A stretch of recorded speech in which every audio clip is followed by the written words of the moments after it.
नमस्कार दोस्तों, क्राइसिस और पाकिस्तान ये दोनों टर्म काफी सिमिलर है। पाकिस्तान के अंदर क्राइसिस ये कोई नई बात नहीं है। ऊपर से इस क्राइसिस के अंदर इमरान खान और शहबाज शरीफ के बीच एक जबरदस्त पॉलिटिक्स चल रहा है। किसी भी तरीके से पाकिस्तान कोविड-19 पेंडेमिक और फिर फ्लड से उभर कर अभी बाहर आए थे, लेकिन वक्त ने मानो कि ठान लिया पाकिस्तान को लेकर ही डूबेगा।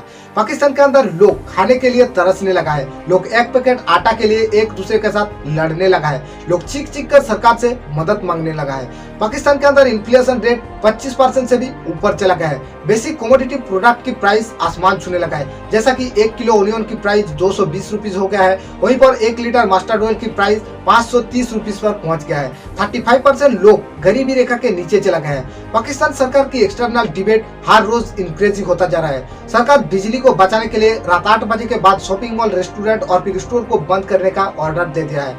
अब इस क्राइसिस के पीछे एक्चुअली रीजन क्या है? क्यों आज पाकिस्तान की लोग हाहाकार मचाने लगा है? क्या कहीं पाकिस्तान ने खुद ही अपनी पैरों पर कुल्हाड़ी तो नहीं मार ली? आइए जानने की कोशिश करते हैं। तो ये 1 दिन, 2 दिन, 1 महीना, 2 महीना या फिर 1-2 साल की बात नहीं है। कई दशकों से पाकिस्तान सरकार की मेहनत की नतीजा है ये इकोनॉमिकल क्राइसिस। अब इस इकोनॉमिकल क्राइसिस के पीछे 4 मेन रीजन है: political disaster, agriculture sector, import export और फिर एक्सटर्नल डिबेट। अब पाकिस्तान की गवर्नमेंट सिस्टम की 3 फॉर्म है: एग्जीक्यूटिव, लेजिस्लेटिव और फिर जुडिशियल। अब एग्जीक्यूटिव के अंदर कैबिनेट मिनिस्ट्री और फिर प्राइम मिनिस्टर आता है। लेजिस्लेटिव पूरी तरह से इंडिपेंडेंट है और फिर जुडिशियल के अंदर सुप्रीम कोर्ट और हाई कोर्ट आता है। अब पाकिस्तान को आजादी मिलने के बाद जब पाकिस्तान की कॉन्स्टिट्यूशन बनाया गया तो पाकिस्तान की आर्मी को एक अहम रोल दिया गया उस कॉन्स्टिट्यूशन के अंदर। ऐसे तो कहने के लिए पाकिस्तान एक डेमोक्रेसी कंट्री है, लेकिन प्राइम मिनिस्टर सिर्फ नाम के लिए है। आज के दिन में भी पाकिस्तान के अंदर आर्मी जनरल की एक डिक्टेटरशिप चलता है। पाकिस्तान के अंदर किसी भी गवर्नमेंट ने आज तक अपनी टर्म को पूरी तरह से कंप्लीट नहीं किया, यानी कि किसी भी प्राइम मिनिस्टर 5 साल तक अपनी पोस्ट पर टिका नहीं रहा।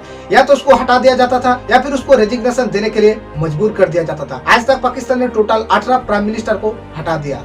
अब जब गवर्नमेंट सस्टेनेबल नहीं रहेगा तो फिर वहाँ का रूल्स एंड रेगुलेशन कैसे सस्टेन कर सकता है? अब ऐसा एक प्रोपागेंडा है कि 2019 में इमरान खान की गवर्नमेंट ने इंटरनेशनल मॉनिटरी फंड से $6 बिलियन का एक कर्ज लिया था और उस कर्ज को चुका नहीं पाया। इसी वजह से इमरान खान की सरकार गिर गया। लेकिन सच्चाई तो ये है कि इमरान खान ने ISI स्पाई एजेंसी की चीफ को सपोर्ट करने से इनकार कर दिया था और इसी वजह से सेना की सपोर्ट खो दिया इमरान खान ने, जिस वजह से उनकी सरकार को गिरा दिया गया। अब इमरान खान सत्ता में आने से पहले ये वादा किया था कि वो भ्रष्टाचार को खत्म कर देगा, ऊपर से इस क्रिटिकल इकोनॉमी के ऊपर भी कुछ काम करेगा। लेकिन सत्ता में आने के बाद जब उन्होंने देखा कि पूरी तरह से सिस्टम करप्टेड है तो वो भी उस करप्टेड सिस्टम में शामिल हो गया।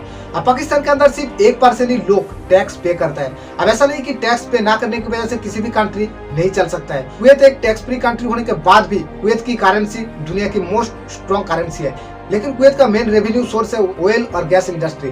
लेकिन अगर आपके पास कोई मेन रेवेन्यू सोर्स ही नहीं है और आपके पास टैक्स कलेक्शन भी नहीं आता है तो सरकार कैसे चलेगा? अब किसी भी सरकार ने इसके ऊपर कोई स्ट्रिक्ट एक्शन नहीं लिया, क्योंकि ऊपर बैठे लोगों को इस चीज से काफी फायदा होता है और टैक्स कट आउट की वजह से एक अनसस्टेनेबल इकोनॉमिक सिस्टम की वजह से पाकिस्तान की इकोनॉमी की पूरी तरह से धज्जियां उड़ गया। इमरान खान ने एक कमेटी बनाई थी इस चीज को देखने के लिए कि पाकिस्तान का इकोनॉमिक ग्रोथ क्यों नहीं होता है। अब उस कमेटी के अंदर मेंबर है पाकिस्तान की आर्मी चीफ। अब जब इकोनॉमिक्स डिपार्टमेंट के अंदर आर्मी जनरल मेंबर रहेगा तो उस डिपार्टमेंट का फैसला कैसा रहेगा? पाकिस्तान के रेवेन्यू का 3 मेन सोर्स है: एग्रीकल्चर सेक्टर, इंडस्ट्री और फिर service sector. Agriculture sector 22% GDP को कंट्रीब्यूट करता था, इंडस्ट्री सेक्टर 18% और फिर सर्विस सेक्टर 58% जीडीपी को कंट्रीब्यूट करता था। लेकिन 2022 में एग्रीकल्चर सेक्टर 23% नीचे गिर गया। अब ये सिस्टम और पुअर इंफ्रास्ट्रक्चर की वजह से एग्रीकल्चर सेक्टर ऐसे ही सफर कर रहा था और ऊपर से इरिगेशन सिस्टम उतना ज्यादा बेहतर ना होने की वजह से धीरे धीरे खेती में गिरावट देखने को मिला। और जब किसान खेती करने के लिए सीड्स खरीदने के लिए बाजार में जाता है तो सीड्स की प्राइस बहुत ही महंगा होता है। लेकिन जब किसान खेती करने के बाद उसी फसल को बाजार में बेचने जाता है तो करप्टेड सिस्टम की वजह से किसान को उतना ज्यादा मुनाफा नहीं होता और इसी वजह से एग्रीकल्चर में धीरे धीरे गिरावट आने लगा था। और 2022 की फ्लड में पाकिस्तान को पूरी तरह से डुबा दिया। पाकिस्तान की 10% हिस्सा इस फ्लड की चपेट में आ गया था। 14 लाख से भी ज्यादा घर डिस्ट्रॉय हो गया। अप्रोक्सीमेटली $15 बिलियन की प्रॉपर्टी डिस्ट्रॉय हो गया और साथ ही साथ $15 बिलियन की इकोनॉमी भी लॉस हुआ पाकिस्तान सरकार का। 25 अगस्त पाकिस्तान सरकार ने स्टेट ऑफ इमरजेंसी डिक्लेयर कर दिया था। अब पाकिस्तान एक हैप्पीली इंपोर्ट डिपेंडेंट कंट्री है। अगर आप खाने पहनने चीजों के लिए भी लोगों के ऊपर डिपेंड रहेंगे तो कभी ना कभी तो आपके ऊपर दिक्कत आएगा जरूर।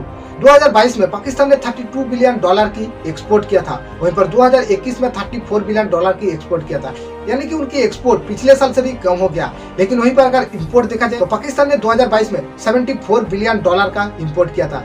जहां पाकिस्तान चाइना से 24% चीजें इंपोर्ट करता है, वहीं पर चाइना पाकिस्तान से एक भी चीजें नहीं खरीदता है। अब रशिया यूक्रेन वॉर की वजह से ऑयल की प्राइस इंक्रीज हो गया, जिस वजह से इंपोर्ट और भी महंगा होने लगा। अब ग्लोबली रिसेशन की वजह से हर देश की सेंट्रल बैंक ने अपनी इंटरेस्ट रेट को इंक्रीज कर दिया, जिसकी वजह से डॉलर और भी महंगा होने लगा। पेंडेमिक के टाइम $1 की वैल्यू था 160 पाकिस्तानी रुपीज, वहीं पर आज की डेट में $1 की वैल्यू पहुंच गया 225 पाकिस्तानी रुपीज। अब जब डॉलर की कीमत बढ़ने लगा और पाकिस्तानी रुपीज की कीमत घटने लगा तो इंपोर्ट और भी महंगा होने लगा और इस वजह से इन्फ्लेशन तेजी से फैलने लगा। अब पाकिस्तान सरकार की कार चलाने की चाहत हर रोज बढ़ता ही चला गया। 2019 में पाकिस्तान सरकार ने IMF से $6 बिलियन का एक कर्ज लिया था, जो कर्ज आज तक नहीं चुका पाया। और इसी वजह से जब पाकिस्तान सरकार इस बार IMF के पास पहुंचा लोन लेने के लिए, तो IMF ने पाकिस्तान की प्रीवियस रिकॉर्ड को देखकर लोन देने से इनकार कर दिया।